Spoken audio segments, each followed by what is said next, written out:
All right, everybody, how you doing? You got me humming here, just kind of thinking of the subject matter I'm about to get to. Actually, I want to give a shout out to a fellow alum from college, Marquette University. Brother Robbie Miller passed away, returned to Allah. Just want to send out some encouragement, inspiration, and compassion and mercy in the loss of this brother who was an amazing man in his community, a good father, a good husband. I went to school with Robbie at Marquette University in 1984 to 1988. Anything I heard about Robbie when he moved to Minneapolis was just positive, and you know it's always a loss when you lose somebody that does things in the community. So I want to start out the show by saying shout outs to Robbie Miller. We hope you're doing well.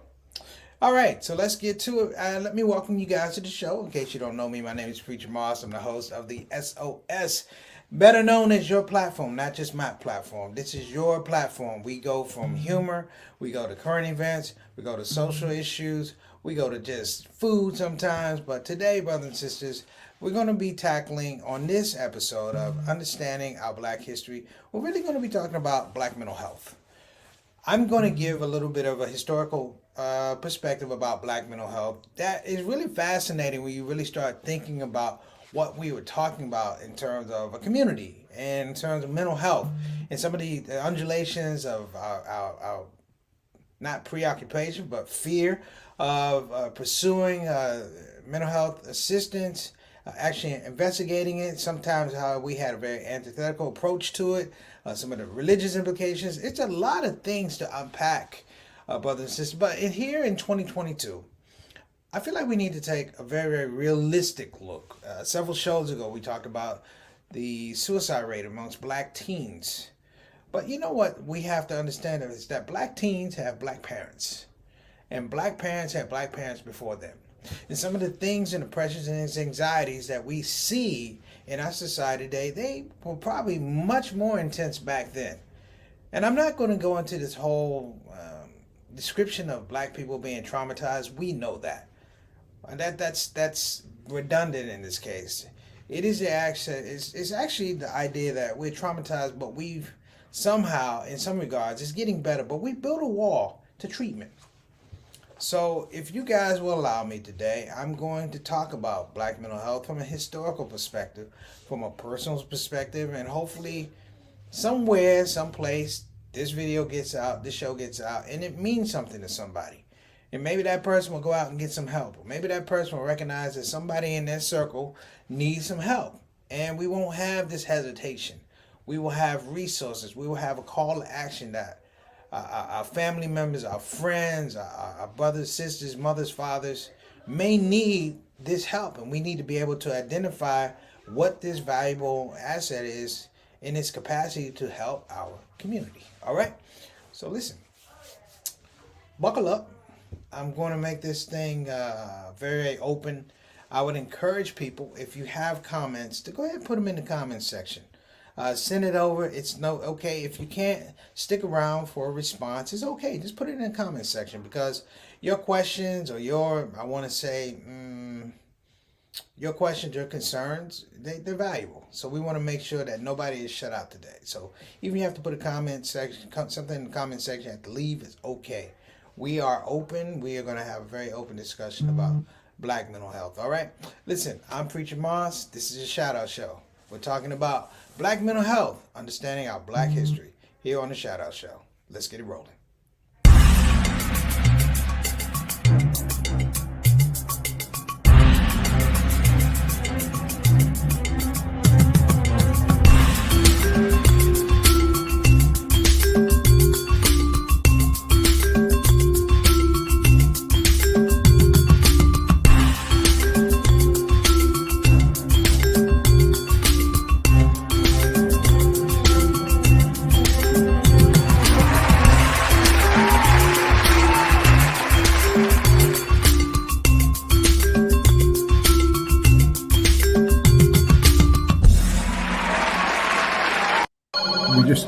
We just need help. Imagine if there wasn't an olive branch. Muslim Family Services at your command. The people who help people have to say, We need your donations, don't delay. We all have struggles from time to time, but leaders dedicated is what you find. Before another person sheds a tear, support Olive Branch, you don't have to fear. Olive Branch Muslim Family Services. Action you can see, compassion you can feel. Sing it with me. Ooh. Ooh. All right, please let me introduce the stars in the building, brothers and sisters. They are the Shout Out Show family, the Shout Out Show soldiers. A very, very dedicated group of people who come here on the show. They give comments, they give support, they lend humor, they lend ideas, concepts. You know what? This is a very open platform. So I want to make sure that I get them in the space where I can appreciate them before I get into the context of the talk today. So first of all, who we got in the comment section today? Who we got we got Sister Ree. What's going on, Sister Ree? Peace and blessings to you and your family. I appreciate all the things you do for myself and my family, and I want you to know that these things are not overlooked. They are highly appreciated. Shout out to you, and shout out to Derek, and shout out to Juwan. Again, that's Sister Ree. Thank you so much. Next up, we got Johnny L. Thomas. Wa alaikum assalam rahmatullahi wa barakatuh. Little brother, what's going on? If I had to get another little brother, man, I just quit. I appreciate your support. And this is, brothers and sisters, a case of somebody who's been with me for over 30 years. You know, over 30 years. Somebody who always check on, make sure that you're okay. Are you all right? Are you eating? These are some of the conversations that we need to have. But the larger conversation about black mental health today, I'm going to get to that. I appreciate you, JT. Shout out to you and the family. Next up, we got my main man, Altaf Rashid. Wa alaikum assalam rahmatullahi wa barakatuh, brother. How are you? We appreciate your presence on the show, your presence on the platform. We are the only show, I believe, that has a Canadian ambassador to the show. Make sure the quality of the show is good on this side of the border and that side of the border. Man, what can I say, brother? We appreciate you. Thank you so much for tuning in. Next up, we got Sister Ika coming all the way from Depok, Indonesia. Thank you so much, because it's pretty early over there, but you tune in, and we appreciate it. We are not overlooking anything. In fact, thank you for your du'as regarding my mom. I appreciate it. I'm going to let her know that you were looking out for her. Sister Mary, you got somebody praying for you on the recovery. By the way, brothers and sisters, my mom is doing much better. Alhamdulillah. All right, next up, we got our consultant producer, Sister Satana Whitfield, of which none of this is really possible because there's so many aspects to putting together a show. And I have to say this about Sister Satana. I'm not the easiest person to work with. I know. Stop laughing, Sister Satana. I know. Sometimes I get it right. Sometimes I get it really right. Sometimes I get it really wrong. But I'm a creative, so sometimes it requires a certain patience on behalf of Sister Satana and even myself, because I want to make sure that I'm giving a quality presentation. So, you know, I appreciate you, Sister Satana, because I know I'm not the easiest person to work with. All right, let's get to the show. Let's talk about this for a little bit. The pioneer for black psychology is Mr. Francis Sumner. Francis Sumner was the first PhD in psychology. Check out when he was born, 1895. So even if you give him 30 years, he's basically getting his doctorate in the 1920s. Graduated from Lincoln University and made his way to, I'm trying to remember the other school he went to, but he receives his doctorate. And this is what I want you to think about.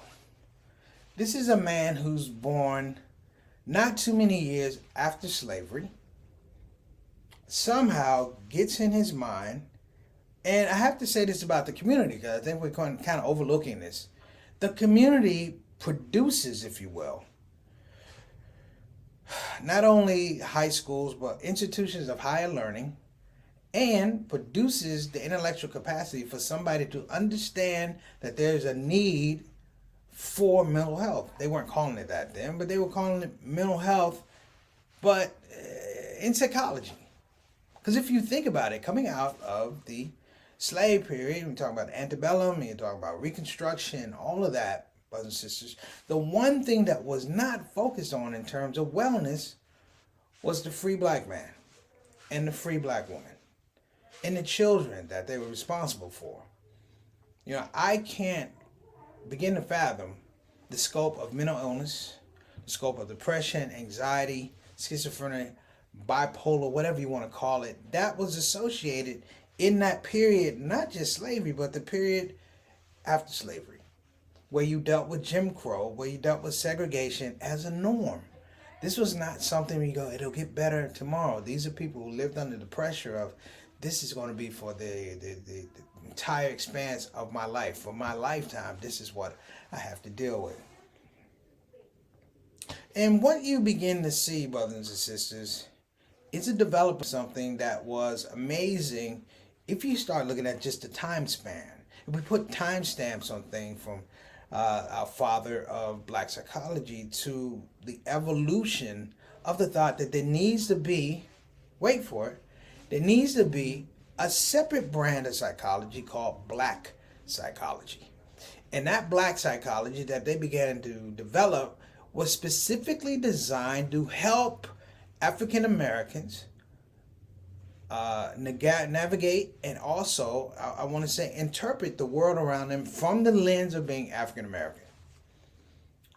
It's a tremendous thought. You know, you talk about Brother Kenneth Clark, who's he ran research at Howard University, and you have a congealing, not of a lot, not a ton of black psychologists, psychologists, and therapists, but you have enough that recognize the need. Let me give you a story, not a big story, just a short story, but I know when we were kids going to school, myself, Rick, it might happen to you. The biggest fear in elementary school was not that you had to go to the principal's office, because the principal's office meant that they might call your mom or your dad, they got to come off the job, and that was a whole nother level of terrorism you were dealing with. But it was the trip that you had to go get an assessment from the school nurse, not the school psychologist, because we didn't have that. But we had the school nurse, and the school nurse would make rather ubiquitous decisions over what our mental state was. Do you understand what I'm saying? That she would refer you for further evaluation. That it was thought that, something is wrong with this child. Now, this is in the middle of busing and things like that, being ripped from your community and forced to go to another school that honestly does not have your cultural well-being, your social well-being, and your educational well-being in your best interest. And then you were left there to somehow negotiate it, not as adults, but as young children, as first graders and second graders and kindergartners, and we were all living in a very, very siege mentality. Even now, statistics show, brothers and sisters, that of all the mental health practitioners here in the United States, 85% of those mental health practitioners are white. 5% are Asian, another 5% are Latino, and only 4% are African American. We just had a spill here where we began to look at suicides. Sister Regina King lost her son. Very sad, because he seemed like such a bright light, if you will. But we forget, even in the hip-hop space, we've seen suicides. The CEO of Violator, Chris Lighty, a guy you would think has money and things like that, he killed himself. I've listened to Busta Rhymes on his album, Extinction Level Event 2, talk about it in a song. It pains me, if you will, because we are in a space where we have all these things. We call them advances and social advances and wins and social justice. But in the independent aspect of our mental health, we seem to be losing the fight. And so today, talking about black psychology, brothers and sisters, I want us to hold it up. And what I mean by holding it up is like we need to do the investigation. There's a lot of statistics about how we engage with mental health. I want to say mental health and also the mental health profession.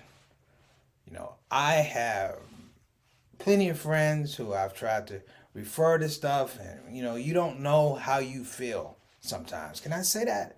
You don't really know how you feel sometimes. You have an idea, but you need sometimes professional help to help pull it out of you. So you need something objective to say, hey, this is what it is. Something objective, something that's not judgmental. And we don't have enough of that. If we are 13% of the population, we are dealing with aspects of employment. We deal with quality of life issues more so than probably any other culture here in the United States, any other population. We're very diverse, but we deal with veritable aspects of culture imperative that have to do with life expectancy, quality of life choices. So we have a video I'm going to show here. It's a short video, and we're going to come back. But I want you to understand that this is very important for two reasons, if I can give it to you. Number one, we can't go back and redefine the experiences of our forefathers. Our forefathers struggled and our foremothers struggled because there was an absence of this opportunity. I told you when the father of black psychology was born, 1895. In the 1920s, he gets his PhD. But look at where it is, the 1920s. You're talking about the same decade of what? The Great Depression. The Great Depression that literally sent people over the edge financially and mentally. And you're talking about an underclass. That underclass is black existence having to not only deal with their own mental health issues, but look at the cavalcade of problems of dominant society and how they were handling crisis. So I'm going to go ahead and show this video. We're going to be right back. Can we bring that up, Sultana?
A good idea of it. We're going to be back after this message. Thank you guys so much. Stick with us. We're talking about black mental health here on Understanding Our Black History.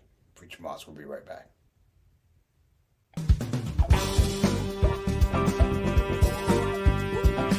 Hey babies, welcome to Radio WCUC, Convenient Urgent Care, home of the smart patient. This is DJ What It Do. You know what time it is. It's the top of the hour and the request lines are open. You know what you want to hear. I know what you want to hear. Operators are waiting. I just gotta hear Don't Get the COVID. Don't get the COVID, put your mask back on. The Delta COVID, more contagious than before. Don't get the COVID, go on and get the vaccine. You know that it can keep you safe, and your people living up in your space. Don't get the COVID, you need to wash your hands. The Delta COVID is more deadly than before. Don't get the COVID, go on and get your vaccine. You know that it can keep you from dying. Don't leave your family all alone and crying. invite you to join our fight against COVID and against misinformation. It's time to listen to the doctors and trust the science. When I think of people dying that don't have to die, it makes me sad. Now's the time to be sober. Together we can make this thing over. Let's fight the COVID. Convenient urgent care, home of the smart patient. So I have my phone out here because I have my notes. I really wanted to make a point of advocating for the history of Black pioneers and, of course, mental health. And I want you to notice some of the dates of when they were born. Per se, Dr. Mamie Phipps Clark, born 1917-1983. The first Black woman, of course, to earn a doctorate, the first Black woman to earn a doctorate in psychology from Columbia University. She died in 1983. What is really interesting is that we had a plethora of people that come to age during when? Civil Rights era. So she's one of the Civil Rights era. This is another one, Dr. Jean Spurlock, in case you didn't know. She was one of the first ones, and she actually talked about the whole aspect of mental health, but she branched out. She talked about LGBTQ community before there was those letters, brothers and sisters, and she identified the idea of sexual orientation in the Black community and what that meant. Of course, you know Dr. Robert Williams, Dr. Robert Lee Williams, number 2, who came up with the Black Intelligence Test. I don't want to say the word, the BITCH test, but he came up with that test, and I think it was really amazing about Black intellectual, because a lot of times when you did intelligence testing, it was based on a white cultural experience. He came up with a test that tested us for Black cultural experience, which is groundbreaking in the fact that nobody had done that before. And number 2, it brought out a whole nother level of research in the context of how we see America through our particular lens, but also how do we see ourselves through America's lens, which is something I want to say had not been done before, and sometimes we still have to revisit that. When you really start breaking it down, whole idea of the importance of Black mental health, let's be honest. When I was growing up, we didn't hear a lot about Black psychologists. We didn't hear a lot about Black doctors. We did to a little bit, but not in the aspect of mental health. Why? Why? Some of the theories about why African Americans have been hesitant or reticent about pursuing mental health does have a lot to do with accessibility. Accessibility to good mental health is not something that when you went through some of the tougher areas of the United States, low income areas, it wasn't conducive for some folks, for people to actually mentally lift themselves up. We have a very, very strong spiritual contingency that says that our spirits can lift us up. That with God, all things are true, all things are able, or all things are possible. I do believe that. But there is this space that we also have to understand human frailty, not weakness. Human frailty. When I say frailty, not weakness, what I mean is we all have little parts in us that sometimes are damaged. And when I say weakness, that's what we are perceived. We feel somebody else is perceiving that way. But human frailty, the ups and downs and the ins and outs of getting up and do something every day. The Black experience has always been, I guess, a phenomenon for some people, because in something, and I've heard people talk about this in lectures, that by all accounts we should not be here. We should be mentally deficient, mentally void for all the things that have happened to African Americans, even up to this point. We deal with a lot of things psychologically through television and media and social media in particular, and we watch these things, and somehow, some way, we, for the most part, in a lot of regards, we don't succumb to them. We don't build these apparatuses that tear us down away from our spirit or begin to have us question our own existence. And I think we need to, if at all, begin to celebrate, but talk more about these things. And when I say talk more about it, I mean having real conversations. Like I think back, when I was growing up on the East Coast, my grandmother's house, we had a guy. His name was Two Quarters. We called him Two Quarters. And the reason we call him Two Quarters was every time he said, give me 2 quarters, give me 2 quarters. Now, as a child, we would watch adults kind of entertain 2 quarters, but what we didn't realize, or what they did realize, is that 2 quarters was off, as we used to say. He's off a little bit. No, 2 quarters wasn't off. He was mentally ill. And in our own way, in the community's own way, they tried to look out for 2 quarters. Now, eventually, you lose track. In Washington, D.C., they had the main mental health facility, a place called St. Elizabeth's. And the story and the tragedy of St. Elizabeth's is during the Reagan era, because most of the attendees of St. Elizabeth were African American. They simply cut the funding for St. E's and they let the mentally ill people leave without services, without resources, and without I want to say mercy. And I hate to say this, but that population, large population, they became a part of the homeless population. So the issue of not just being dealing with mental illness, now you are homeless dealing with mental illness. So you can see where this thing is there's a lot of compartments to it. It's a lot. I want to say it's a lot of things to unpack, but it's a lot of things to definitely understand, because even now we're still trying to figure out. You can't put the genie back in the bottle, because that genie was never in the bottle. It was among us. It's in us. And the checks and balances that we talk about in terms of Black mental health, it's different. This COVID period, this period of social justice, it was a breaking point. It was a breaking point. It wasn't just a social justice. This was a mental justice exercise. That we sat and watched a man get killed on the ground by the police, and we watched the whole thing.